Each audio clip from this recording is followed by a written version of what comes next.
Bonjour, chers élèves. Aujourd'hui, nous allons faire notre troisième vidéo concernant les protozoaires.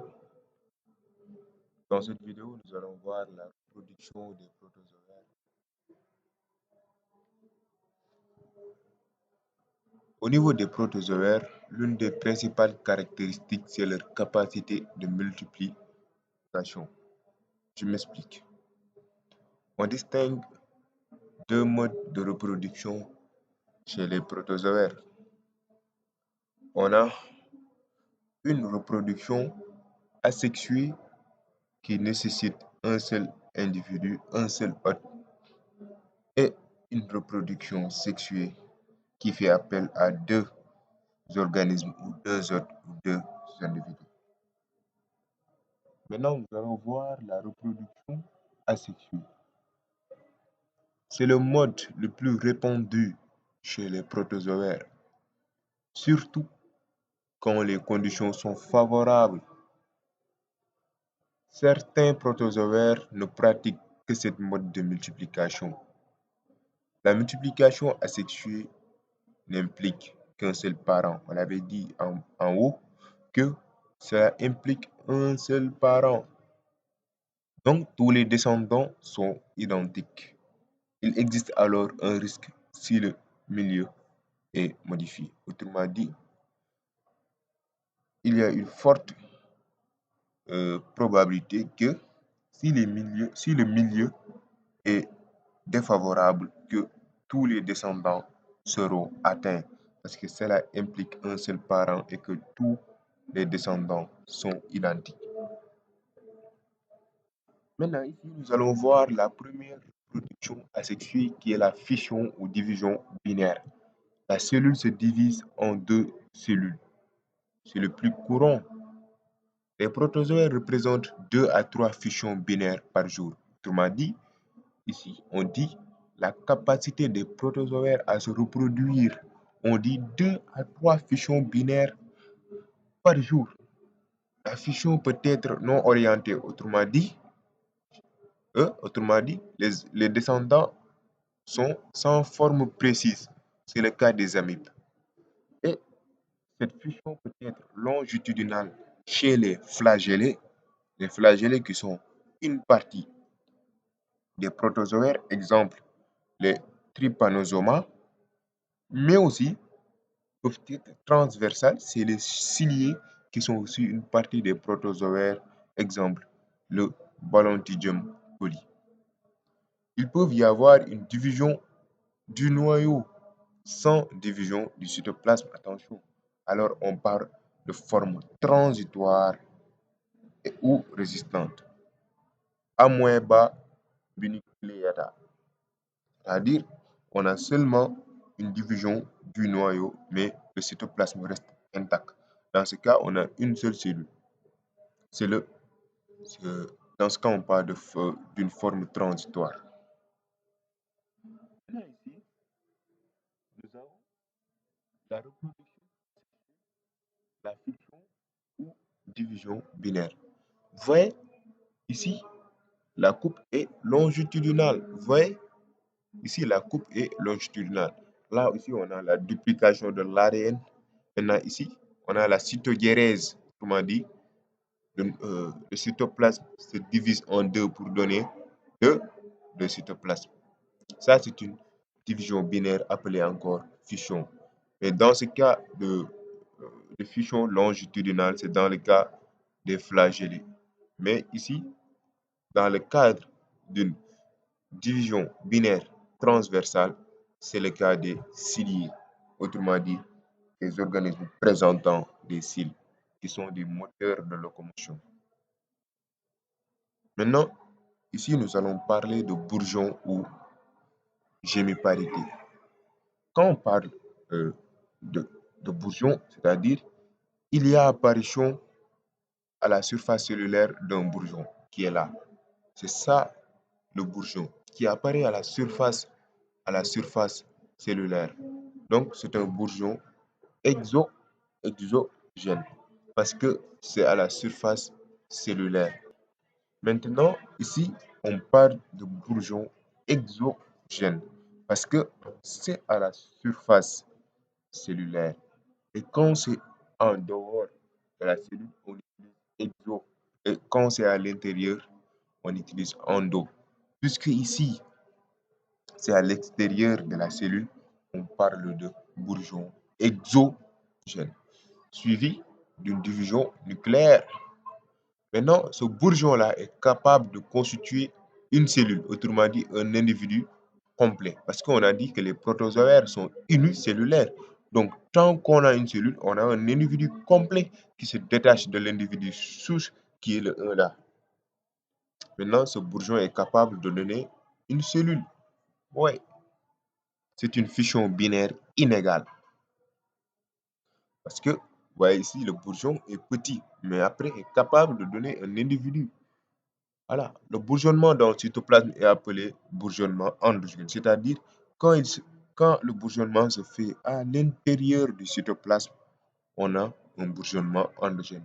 Mais dans ce cas, on a un bourgeon qui apparaît à l'extérieur, à la surface du cytoplasme, alors on parle de bourgeon exogène. Ici, c'est l'endodiogénie. C'est toujours quand on parle d'endo, c'est à l'intérieur. Il s'agit de la formation de deux cellules filles à l'intérieur de la cellule mère. C'est-à-dire, on a ici deux cellules filles qui se forment à l'intérieur de la cellule mère. Puis, la cellule mère éclate pour les libérer. La multiplication est surtout connue chez les apicomplexa toxoplasme. Ensuite, aussi, les apicomplexa font partie, font partie aussi des protozoaires qui sont, qui sont un ordre des protozoaires. Donc, chez les appliques complexes, on observe souvent ces genres de division où on a formation de deux cellules filles à l'intérieur de la cellule mère qui ensuite éclatent pour les libérer. Maintenant, ici, on a les divisions multiples ou schizogonie. C'est un phénomène courant chez les sporozoaires. Sporozoaires aussi, c'est la même chose que Apicomplexa qui existe chez les foraminifères aussi. Il y a une division répétée du noyau, puis des cytoplasmes qui forment autant d'individus qu'il y a de noyaux. Je m'explique. Dans ce type de division, le noyau se multiplie à l'intérieur du cytoplasme. Puis, chaque noyau part avec son propre cytoplasme. Autrement dit, il y a, il y a une formation de cellules autant qu'il y a de noyaux. Or, chaque cellule constitue un individu parce qu'on est dans le cadre des protozoaires qui sont des cellulaires.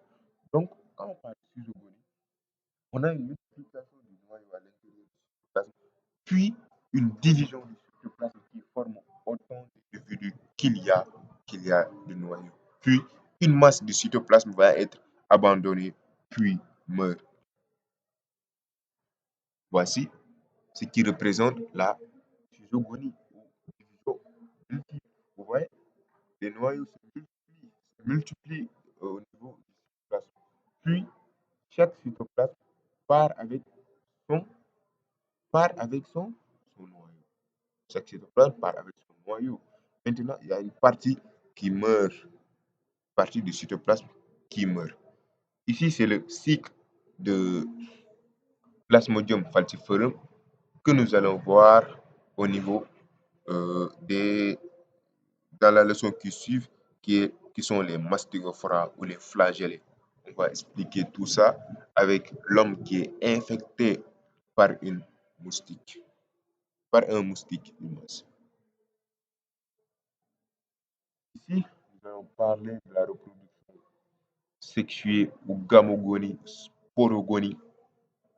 Quand on parle de reproduction sexuée, autrement dit, on en rencontre des gamètes. Cela nécessite forcément la présence de deux individus qui aboutit à la formation, la rencontre de deux gamètes aboutit à la formation de 9 ou zygotes.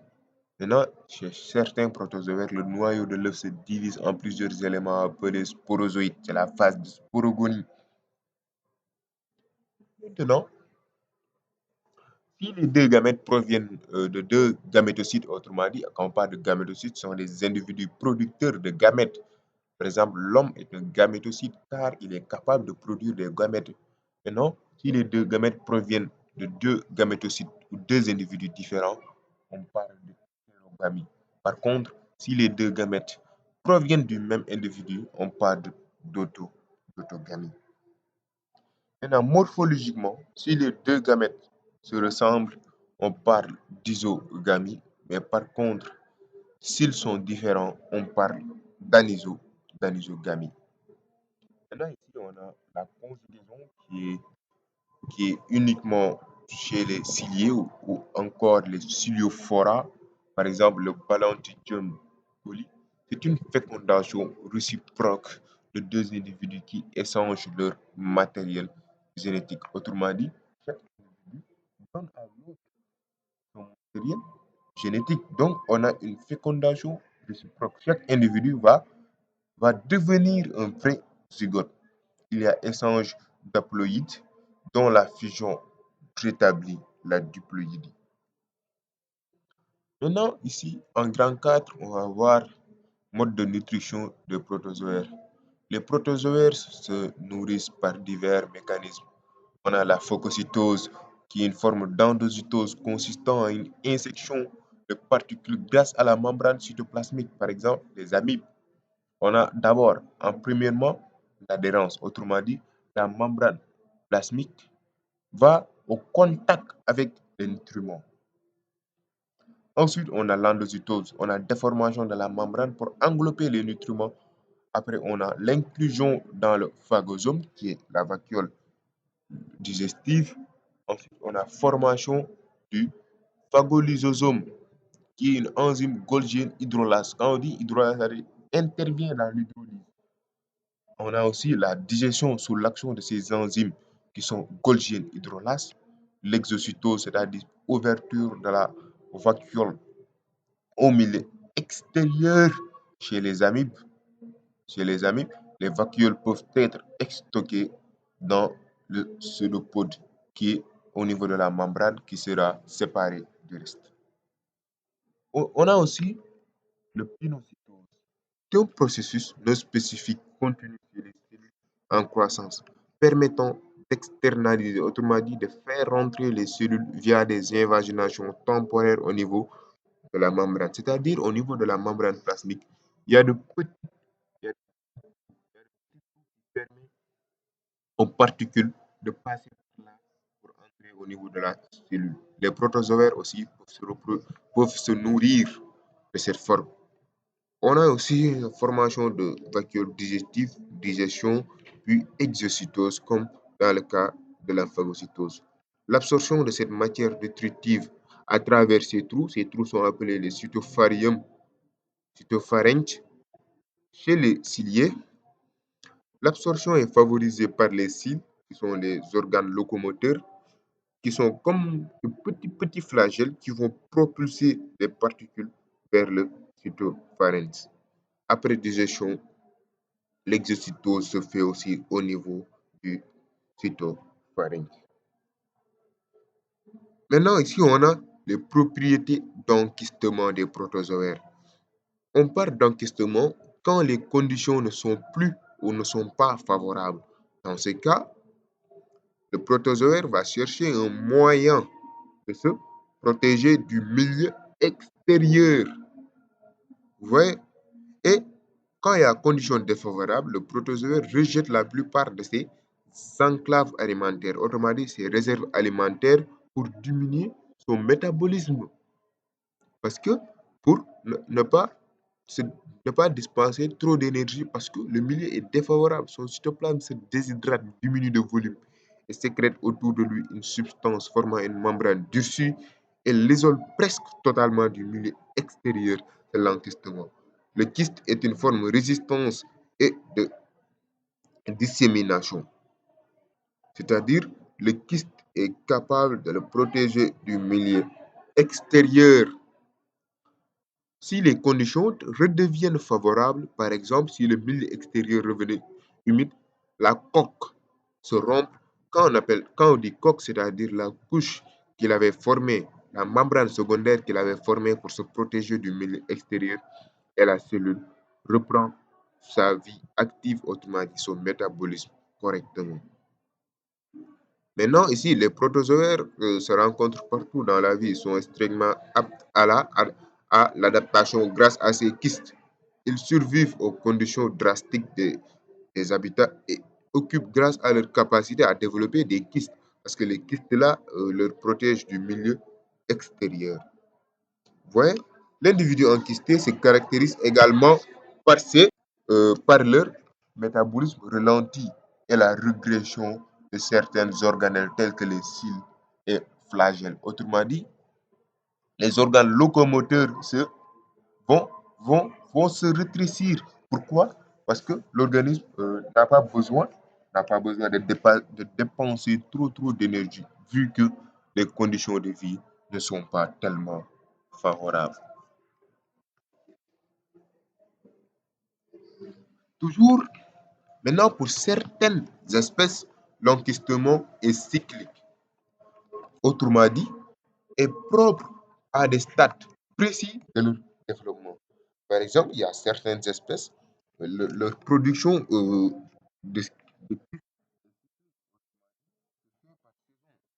quand il fait trop chaud, ces espèces développent ou bien ces espèces produisent des kystes pour se protéger de la chaleur. Dans ce cas, on parle d'enquistement cyclique.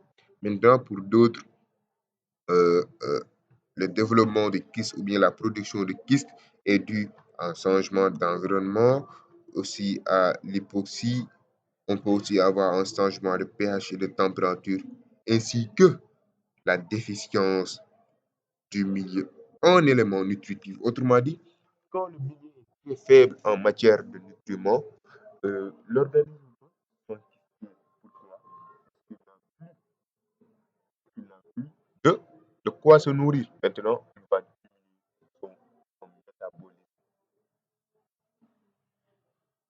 Maintenant, ici, on a les caractères généraux de chaque phylum des protozoaires. Maintenant, vu la diversité de leurs formes, de leur mode de vie, habitat, nutrition, etc., leurs fonctions sont propres au sous-règne des protozoaires. Au niveau des protozoaires, on a les sarcomastigophora, qui sont composés de sarcodina, et des mastigophora, qui sont des rhizoflagellés, qui sont mobiles grâce à des flagelles ou grâce à des pseudopodes. Autrement dit, pendant, euh, pendant au moins une partie de leur vie. Autrement dit, euh, ces modes, ces moyens de locomotion ne sont pas très définis. Ils sont bien définis pendant une stade de leur vie. Ils vivent libres chez les rhizopodes sous forme de kystes phacocytes, les phacocytes chez les formes végétales. On a aussi le phylum des Apicomplexes sporozoaires, encore appelés coccidies, qui n'ont pas de moyens de locomotion. Les apicomplexes n'ont pas de moyens de locomotion. La plupart sont intracellulaires et tous des parasites, euh, même si leur hôte est vertébré ou invertébré, leur cycle évolutif est caractérisé par une succession de schizogonies, qui est une reproduction asexuée, puis d'une sporogonie, on l'avait dit tout à l'heure, qui, le noyau du zygote, se multiplie pour former des sporozoaires, qui est la sporogonie. Ici, on a les ciliophora, qui sont les ciliés Palantidiogonie, qu'on a donné beaucoup, on a dit ici, dans cette plusieurs fois. Leurs appareils locomoteurs sont les cils.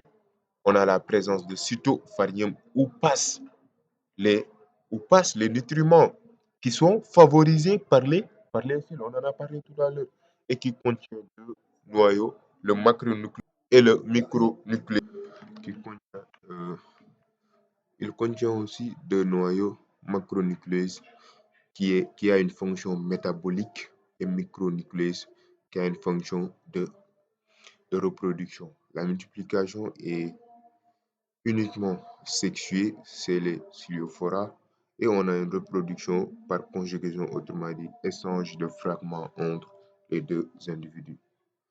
Là, on a la classification des protistes, règne protiste, on a sous-règne protozoa, on a aussi le phylum des Mastigophora, les apicomplexa sporozoaires, sporozoa, les microspora et les Ciliophora.